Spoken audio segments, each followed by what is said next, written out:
की। चलो, आज आपको मैं एक राजा की कहानी सुनाती हूँ।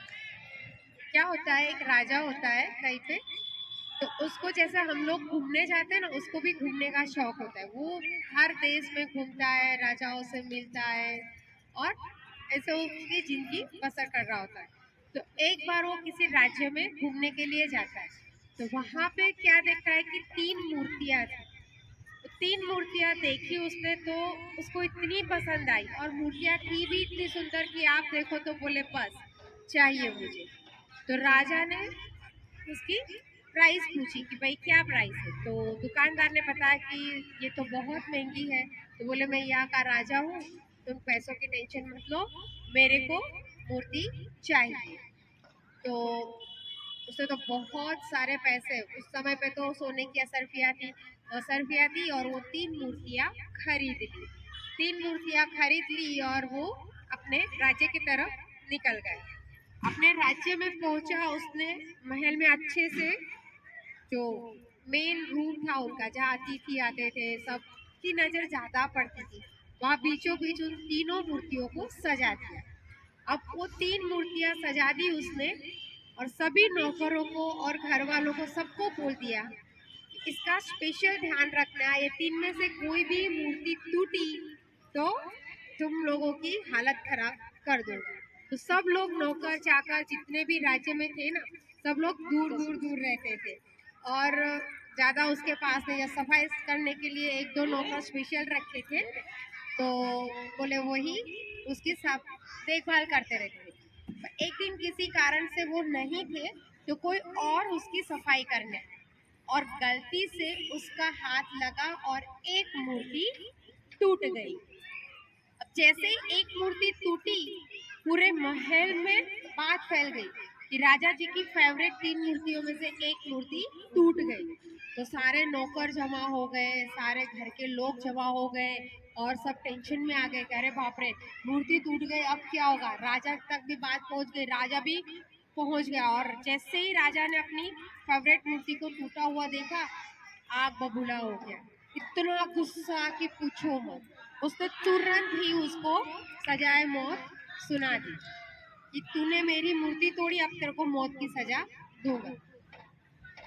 तो भाई वो तो मतलब जानता था कि अगर इसकी सजा तो मुझे यही मिलने वाली है, इसलिए उसने ज्यादा कुछ नहीं और शांत मन से राजा जी के सामने कोई आर्ग्यूमेंट नहीं किया, कुछ भी नहीं किया, शांत मन से कैद खाने में चला गया। फिर जिस दिन उसको फांसी लगानी थी, उस दिन उसको बुलाया और उसको बोला कि भाई तेरी अंतिम इच्छा क्या है, पूछो, बताओ तुम्हारी अंतिम इच्छा क्या है। उसने बोला कि मुझे कुछ पल के लिए छोड़ दिया जाए, कुछ पल के लिए, मैं ज्यादा समय नहीं मांगता हूँ, आपकी जो मूर्तियां है ना वहां तक जाके वापस आओ ना, उतना मुझे मुक्ति का समय दो।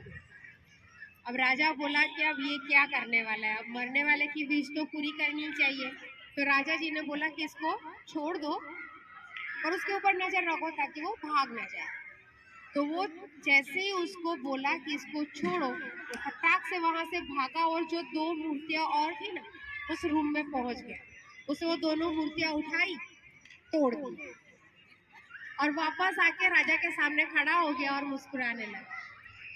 राजा ने बोला ये क्या किया तुमने, एक मूर्ति तोड़ी तो तुझे सजाए मौत मिली, तूने 2 मूर्तियां और तोड़ दी और हंस रहा है तू, क्या चल क्या रहा है तुम्हारे दिमाग, क्या सोच के तूने ये काम किया।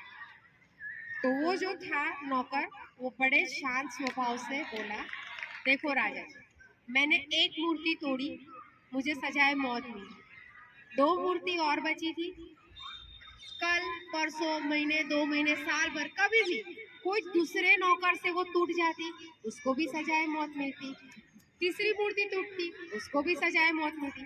तो 2 मूर्तियां तोड़ के मैंने मरते मरते 2 लोगों की जान बचाई।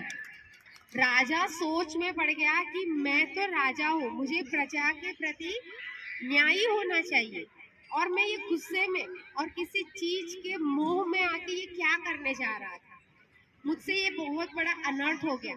तो सिंहासन से उतर के नीचे आया उस बंदे को गले लगाया और उसको राज्य में अपना सलाहकार, विशेष सलाहकार की पदवी दी कि जो काम मैं नहीं कर सका वो तूने शांत मगज से किया। तो कभी भी गुस्से में है, एक्स्ट्रा खुशी में है, दुख में है, तो कोई भी किसी को कोई भी वादा नहीं करना है, कोई भी फैसला नहीं करना है, कोई निर्णय नहीं लेना, क्योंकि गुस्सा और खुशी उस समय पे हमारा सोच पे कंट्रोल नहीं होता है। अब आउट ऑफ कंट्रोल होते हैं और कुछ भी वादा कर देते हैं, कुछ भी फैसला कर लेते हैं, जो आगे चल के हमें बहुत ही पछतावा देता है। धन्यवाद।